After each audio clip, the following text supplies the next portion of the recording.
шаҳри Хуҷанд маротибаи дуюм мизбони мусобиқаи байналмилалии ҷудо барои дарёфти ҷоми президенти ҷумҳурии Тоҷикистон интихоб шуд. масъулияти баргузории ин мусобиқаи бонуфузро масъулини варзиши шаҳри Хуҷанд соли 2019 низ бардошт доштанд. аз ҳамин хотир онҳо дар навбати аввал муҳит ва макони баргузории чорабиниро ба талаботи замон мутобиқ мекарданд ки мо низ дар оғози барнома ба ин раванд таваҷҷӯҳ мекунем. албатта солимии меҳмонону варзишгарон дар мадди аввал меистад. ба ҳамин хотир қоидаҳои беҳдоштӣ риоя мешуд.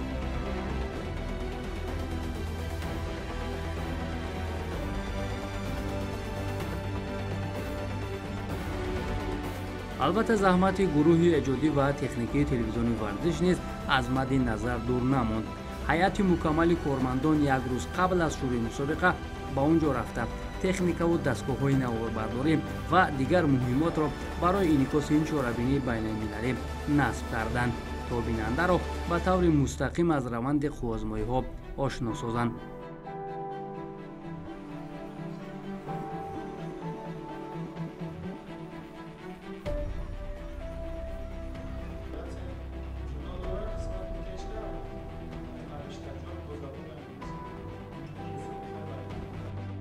ҳайати доварону масъулини баргузории мусобиқа низ дар толори маҷлисгоҳи меҳмонхонаи Суғдиён бо баргузории як ҳамоиш ҷамъ омада пиромони сату сифати доварӣ ва дигар паҳлӯҳои мусобиқа суҳбат намуданд.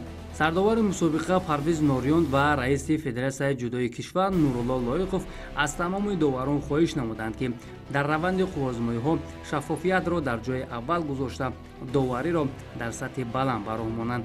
инчунин ба ҳамаи доварони мусобиқаи мазкур либоси ягонаи доварӣ тақдим карда шуд ки ин ҳам ба сатҳу сифати чорабинӣ таъсири худро мерасонад.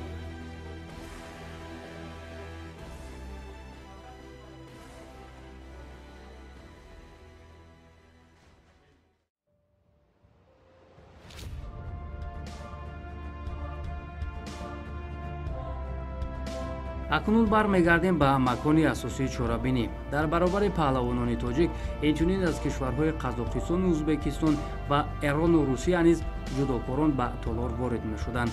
ҳузури духтарон бошад бори аввал ба мушоҳида мерасид. исми 6 бонуи ҷудокори кишвар акнун моли таърих мешавад, чаро ки онҳо аз аввалин ҷоизадорон ба ҳисоб хоҳанд рафт. чанд дақиқа то оғози рақобатҳо боқӣ монда буд. аз ҳамин лиҳоз паҳлавонон худро омода мекарданд. нафарони рӯзгордида бошад бо шукргузорӣ аз давлату давлатдорӣ ба дастгирии паҳлавонон омаданд. فخر ملت میکنیم، فخر پهلوانان میکنیم. از خدای متعال شکر آن میکنیم که تین جمانی زندگی کرده ایستاده ایم. شکر آن میکنیم که ما این خیل دولت داریم. شکر آن میکنیم که ما پرزیدنت داریم، پرچم داریم. هزاران شکر میکنیم.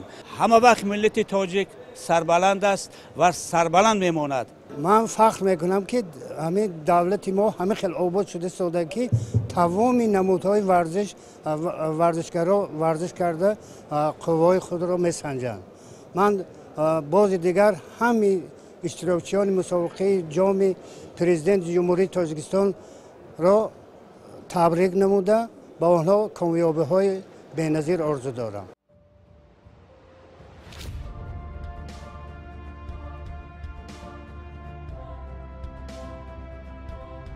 طبق نقشه برگزاری مسابقه رقابت‌ها 2 روز ادامه می‌کرد.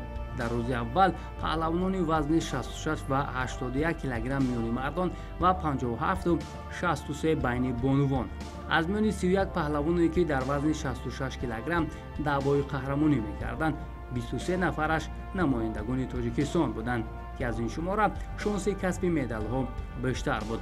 خلاص رقابت و نروسنجی‌ها خیلی جالب و دیدنی جریان گرفتند. нафарони арзанда ба марҳилаи ниҳоӣ роҳ ёфтанд. мураббиёни ҷудои тоҷик бошанд дар ин мусобиқаи байналмилалӣ шогирдонро санҷиш мекарданд. ин хеле мусобиқое ки дар ҷумҳурии тоҷикистон ин ҳар сол мешавад, ин таҷрибаи беҳтарин аст. раҳмат ба ташкилкунандаи ин мусобиқаҳо ки ин хеле мусобиқаҳоро кунад. ба мо мураббиё хеле фоидаи калон дорад ки мо шогирдои худро бо ин мусобиқаҳои калон меорем ва қувозмоӣ мекунанд, хеле таҷрибаи нағз мегиранд.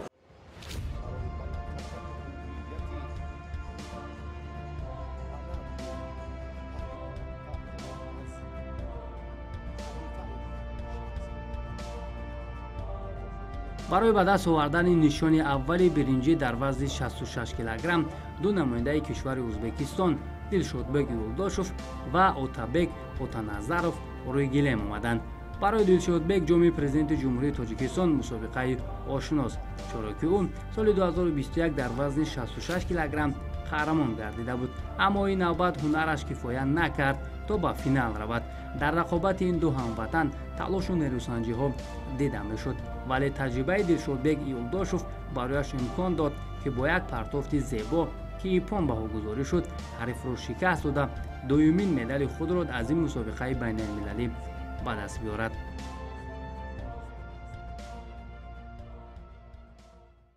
Tojikistonga уже ikkinchi marta kelishimiz. من بار دوم به تاجیکستان آمدم. سال گذشته در جام پرزیدنت تاجیکستان قهرمان گردیده بودم، اما امسال باشد مقام سوم گرفتم.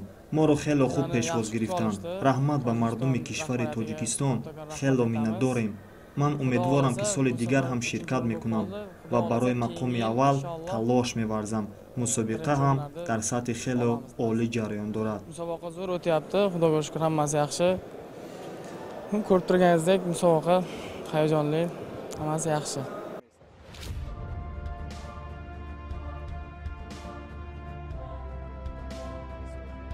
از میان پهلوانان 66 کیلوی تاجیک که اسمشون در این مسابقه ثبت شده بود، شعباز سیدابراروف و مولا رجب خلیفه‌یف توانستند برای نشانهای افتخاری مبارزه برند. برای کسب مدال دوم برنجی وزن 66 کیلوگرم ارتیوم شتوربابین از ازبکستان با پهلوان ما شعباز سیدابراروف دست به گریبان شد. رقابت هر دو این پهلوان تا دقیقه‌های طلایی ادامه کرد. در دقیقه 8 نیروسنجی داور مرکز جمعبک شهیدوف با سبب غیرقاعده عمل کردن شعباز، یعنی با سر دفاع کردن، او را از میدان خارج کرده غالبیت را به پهلوان ازبک داد و همین طور دو مدال برنجی وزن 66 کیلوگرم مالی پهلوانان ازبکستان شد.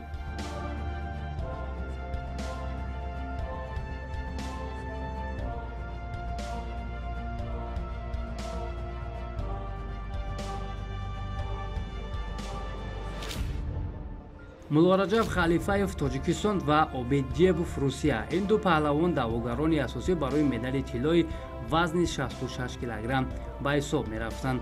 عابدجیبوف در دور اول آزاد بود، ولی خلیفه‌یف رقابت‌ها را از مرحله‌های اول آغاز کرد.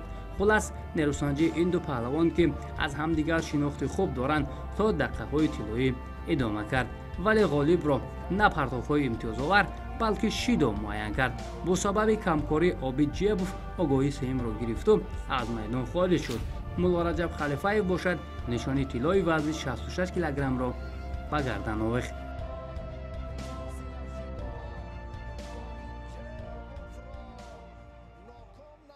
Еще один опыт, как бы мы сделали, прошли хорошие схватки, поборолись с ребятами из Узбекистана, с Таджикистана. Мы прилетели из России, как бы бесценный опыт. Две встречи я провел со спортсменами из Узбекистана, одну встречу и две встречи со спортсменами, которые представляли Таджикистан. Как бы 3 из них выиграл, и в финальной встрече чуть не получилось. Допустил ошибки, в связи с этим проиграл. Но это мы уже посмотрим после соревнований схватки, и как бы с тренерами уже все обсудим и выведем свои ошибки. ҷонона Назарова дар гӯштини миллӣ ба қавли касеро гардан намедиҳад, вале қадами аввал дар гӯштини ҷудо барои ӯ чӣ хоҳад дод? رقیبانی که امروز با من رقابت می‌ورزند، با آنها من در گوشتنگ ملی و خودم و در جدا باشد، آنها تجربهشان از من بهتر است، ولی من کوشش میکنم که با آنها هنرنمای خوب نشان دهم.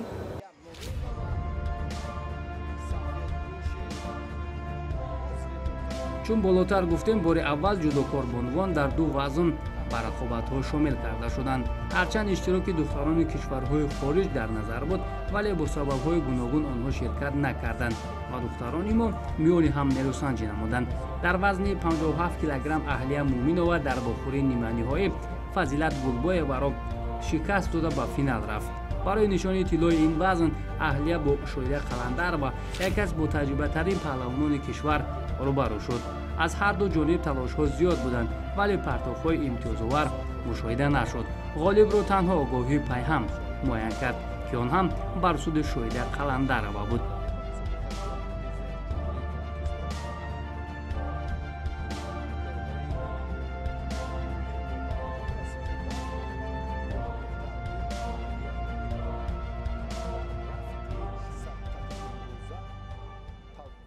این اولین مسابقه بود که بانوان توانستند در جام پرزیدنت که برگزار شد اشتراک نمایند و ما نیز اولین بانوانی بودیم که در این مسابقه اشتراک نموده و جایزه دار گشتیم. این تجربه که ما میگیریم همه اینها از مسابقه هایی که برگزار میکردن و ما اشتراک مینماییم از همین مسابقه ها سرچشمه میگیرند که ما بسیارتر پیشرفت کرده توانیم. بسیارتر که مسابقه ها زیاد گردند پیشروی هم زیاد می‌گردد. اکنون باید ما مشق‌های خود را زیادتر نماییم و با مسابقه‌های سفربر گردیده تجربه خود را نیز باز زیادتر گردانیم.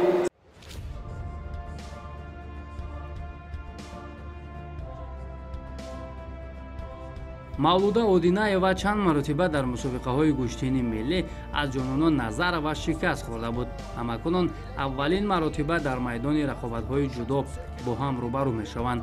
ҳанӯз аз дақиқаҳои аввали қувозмоӣ маълум буд ки ҷонона ба мисли майдони гӯштини миллӣ рақами аввал нест. мавлуда ки солҳои охир тамринҳояш дар гӯштини ҷудо бештар аст, барои ӯ камтар аз 2.5 дақиқа лозим шуд то ҳарифро таслим кунад. сараввал ҷононаро бо як партов ба замин афтонд ва баъдан ҳолати дар замин доштанро ба кор бурд ки имтиёзи комили ипонро соҳиб шуд. носир бозоров сармураббии ҷудои бонувони тоҷикистон рақобати бонувонро назорат мекард.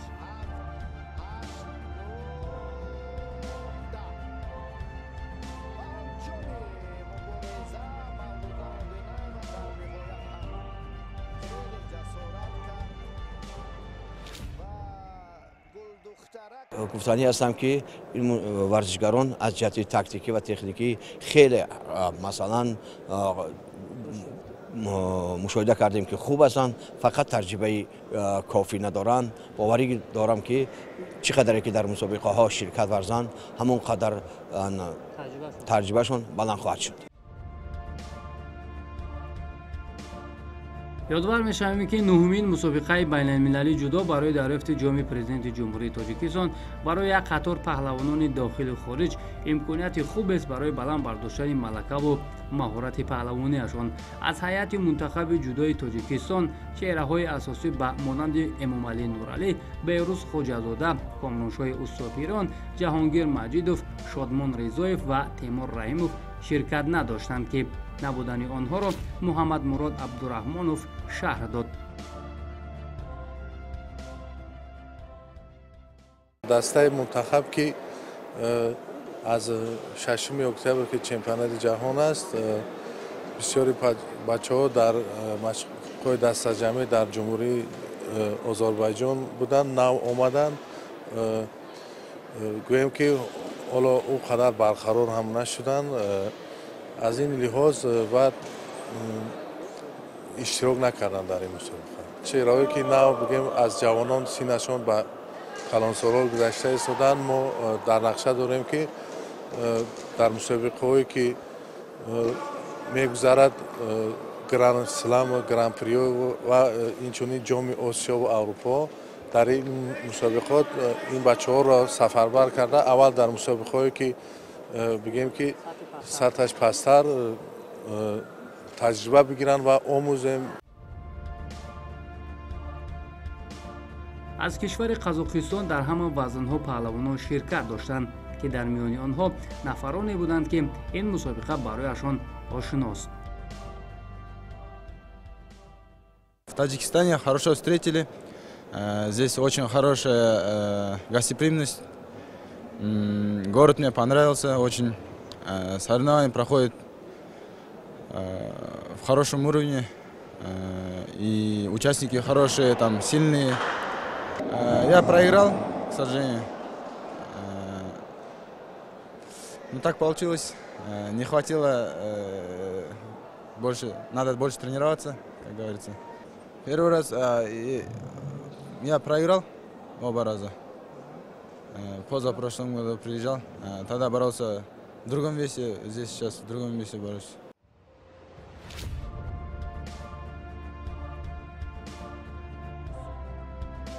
барои касби нишони аввали биринҷи вазни 81 килограмм ду паҳлавони тоҷик раҳматулло фарҳодов ва субҳиддин халилзода нерӯсанҷӣ намуданд, ки хеле рақобати ҷолибу диданӣ буд, вале касбияти бештари раҳматулло фарҳодов барояш имкон дод то бо усули асайкоми ҳарифро шикаст диҳад. ёдовар мешавем, ки соли 2019 дар ҳамин майдон раҳматулло фарҳодов қаҳрамон гардида буд.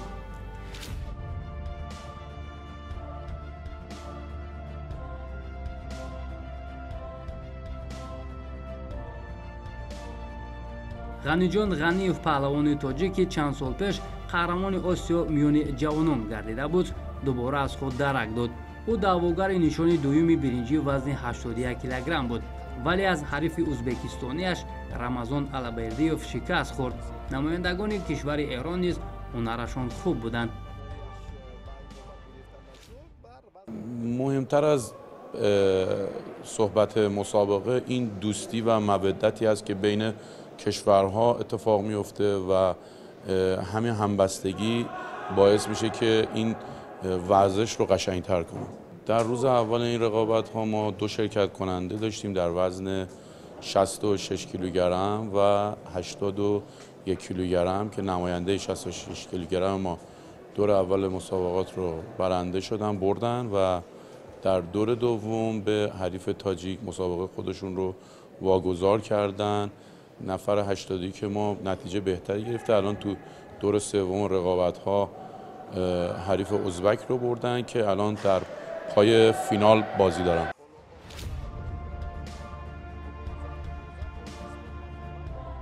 ҳамрӯз раҷабов як маротиба дар ин мусобиқа мақоми сеюм дорад. ҳамакунун имсол барояш шонси хубест то нишони тиллоро соҳиб шавад, вале маҳдӣ фатипур аз кишвари Эрон хеле рақиби пурқуввату тезҳаракат бо ҳамрӯз рӯбарӯ шуд.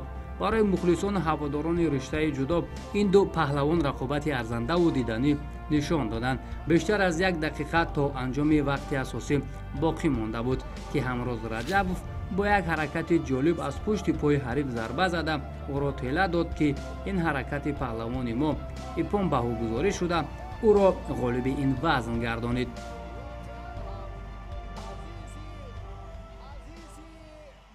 худро тайёр ҳис мекардам ва машқҳои дастаҷамӣ хуб буд ва миннатдории худро ба кулли мухлисон мерасонам, ки омадан моро мухлисӣ карданд ва миннатдории худро ба мураббиёи коқи варзиши Ланлиев ва клуби варзиши Устопирон мерасонам, ки дар бари мо буданд дар машқҳои дастаҷамӣ. ва чуне ки медонед, имрӯз медали тиллоро соҳиб шудам ва бар 5 ҳарифи худ дастболо гардида қаҳрамони ин мусобиқа шудам.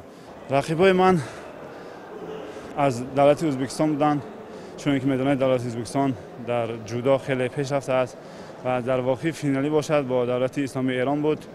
хеле паҳлавони пурқувват буд ва ман дар воқеи финалӣ бо усули ипон ғолиб баромадам. пеш аз мусобиқаи Гранд Слам чемпионати Осиё ҷаҳон ин барои мо хеле таҷрибаи хуб меандозад ва ман фикр мекунам ҳама паҳлавонҳо ҷудокорон барои онҳо фоидаи зиёд мебарад.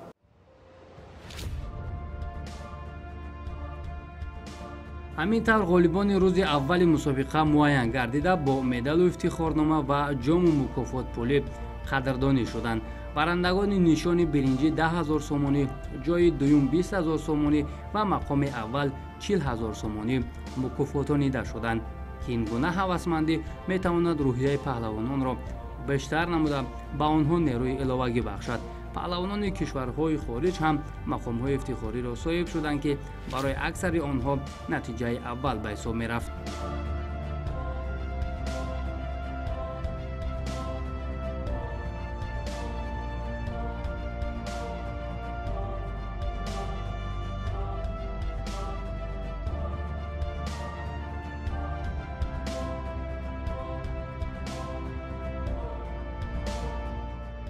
дар рӯзи дуюм пеш аз оғози рақобатҳо маросими кушодашавии мусобиқа доир шуд.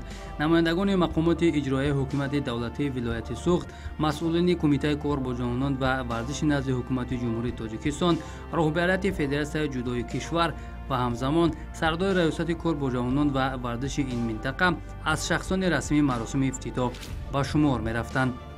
нуқтаи муҳиме ки инҷо васф гардид соҳибистиқлоливу фазои ороми ватан буд ки аз ҷониби ҳозирин ишора ба кишвари сулҳофариб Тоҷикистон буд. воқеан яке аз ҳадафҳои муҳими ҷоми президенти ҷумҳурии Тоҷикистон оид ба ҷудо мустаҳкам кардани риштаи дӯстӣ миёни дигар кишварҳо ва паҳлавононашон ба ҳисоб меравад. ҳайати дастаҳои иштирокӣ аз ҷумҳурии Ӯзбекистон, Қазоқистон ва Эрони Русия дар баробари паҳлавонони тоҷик дар ин маҷмӯаи бошукӯҳ саф ороста буданд. бо ҳам омадани паҳлавонони кишварҳои иштирокдошта дар ин мусобиқа як такони бузург мебахшад барои касби бештари таҷриба.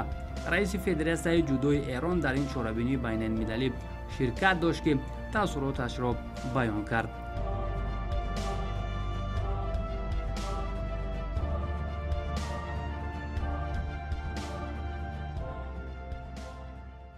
خیلی خوشحالم که برای نخستین بار من به تاجیکستان اومدم و با دوستی و برادری که با بچه‌های جودوی این کشور از سالیان گذشته داشتیم خیلی دوست داشتم که به تاجیکستان بیام و مسابقات خیلی خوبی رو اینجا شاهد هستیم و مهمان نوازی، برادری و دوستی ما خیلی دیرینه هستش و همزبانی ما دیرینه هست. تشکر میکنم از مسابقات بسیار خوبی که فدراسیون جودو تاجیکستان تدارک دیدن و خوشحالم که همچین مسابقاتی به خاطر روز استقلال تاجیکستان است برگزار میشه و این جمعیت گویای اینه که مردم تاجیکستان کشورشون و دولتشون رو دوست دارن. ҳамин тавр баъд аз маросими ифтитоҳ рақобатҳои ниҳоӣ вазни 90, 100 ва ҷамъи 100 килограмм шурӯъ шуданд. дар вазни 90 килограмм барои касби нишони аввали биринҷӣ паҳлавони Федератсияи Русия Ёқубҷон Назиров бо намояндаи Қазоқистон Эрмахан Нурбеков андари майдон шуд. Ёқубҷон Назиров аввалин шуда имтиёзи вазариро ба даст овард, вале баъд аз ҳамлаи рақиб паҳлавони Русия ғайриқоида амал кард ки ин ҳаракати ӯ аз ҷониби довар ҳукми хориҷиро гирифт ва паҳлавони Қазоқистон нишони биринҷи ин вазнро соҳиб шуд. паҳлавони тоҷик Назарбекзода Озодбек барои нишони дуюми биринҷи вазни 90 килограмм талош кард, вале аз намояндаи Эрон Қосим Бақчеҳӣ шикаст хӯрд.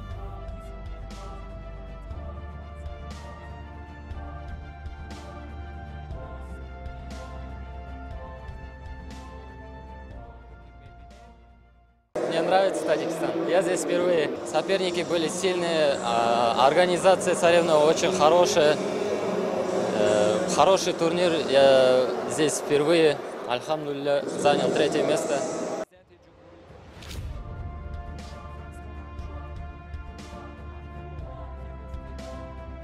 вохӯрии финалии ин вазн бо иштироки ду паҳлавони тоҷик сурат гирифт. Ақназар Назаров дар мубориза бо Кароматулло Ҳакимов бо як вазари ғолиб омада сазовори медали тиллои ин вазн гардид. ҳамагон аз нерӯсанҷии ин ду паҳлавон ҳаловат бурданд. воқеан ҳар ду ҳунари болои паҳлавониашонро нишон доданд.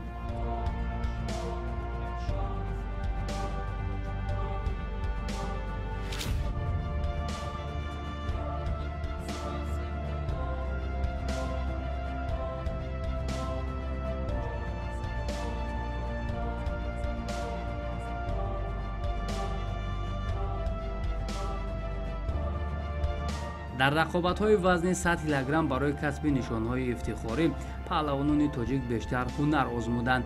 ду нишони биринҷӣ дар ватани мо боқӣ монд. Раҳматулло Мирзоев ва Исроил Раҳимов тавонистанд бо шикаст додани ҳарифон ин медалҳоро соҳиб шаванд.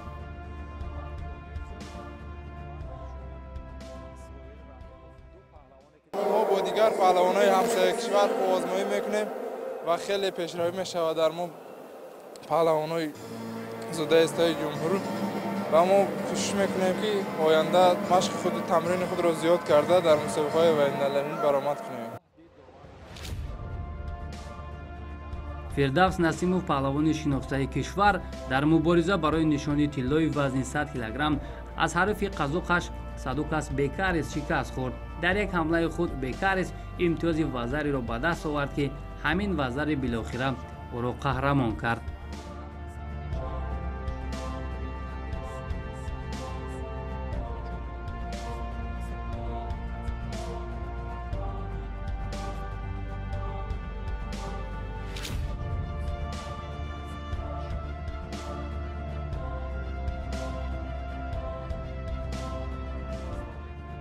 дар вазни ҷамъи 100 килограмм Дадахон Қурбоналиев ва Иброҳим Элмуродов ду паҳлавони Тоҷикистон барои нишони аввали биринҷӣ нерӯсанҷӣ намуданд. ёдвар мешавем ки дар вазни 100 килограмм аз кишварҳои хориҷ паҳлавонони пурқувват ширкат надоштанд. аз ҳамин лиҳоз бештари вақт ҷудокорони мо рӯёрӯй ҳам қарор мегирифтанд. дар набарди ин ду паҳлавон касбияту малакаи Дадахон Қурбоналиев зиёдтар буд. аз ҳамин лиҳоз бо як партофти олӣ рақибро шикаст дода аввалин маротиба медали ин мусобиқаро ба даст овард. барои ба даст овардани нишони дуюми биринҷӣ ба паҳлавони Қазоқистон Ҷанбул Турганалиев ҳамагӣ 14 сония лозим шуд то ҳарифи тоҷикистониаш Толибҷон Тоировро шикаст бидиҳад.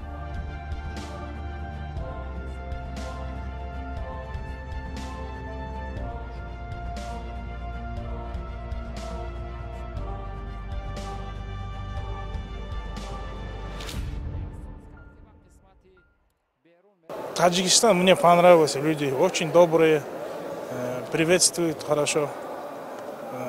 Все было на высшем уровне. Спасибо вам, Таджикистан.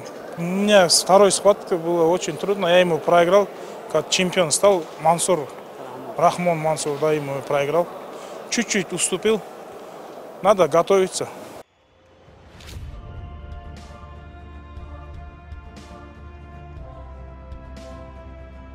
рақобати финалӣ вазни ҷамъи 100 килограмм бе муҳобо яке аз ҷолибтарин дидор дар мусобиқаи имрӯза ба ҳисоб мерафт. ду ҳамватани мо Мансур Раҳмон ва Фарзин Ҳусейнов даъвои қаҳрамонӣ мекарданд. ҳар ду ин паҳлавон истеъдоди хуби гӯштингирӣ доранд ки касбияти худро ба ҳамагон нишон доданд. албатта таҷриба дар ҳама ҳолат кӯмак мекунад. солҳои охир ки Мансур Раҳмон дар мусобиқаҳои байналмилалӣ бештар ширкат мекунад, аз ҳамин хотир равиши гӯштингириаш хубтар буд ва ӯ тавонист бо як партофти зебо имтиёзи вазариро соҳиб шавад ва баъдан ҳарифро дар ҳолати асайкомӣ нигоҳ дошт ки билохира имтиёзи ипронро соҳиб шуду баррандаи ҷоми президенти ҷумҳурии Тоҷикистон дар соли 2022 гардид.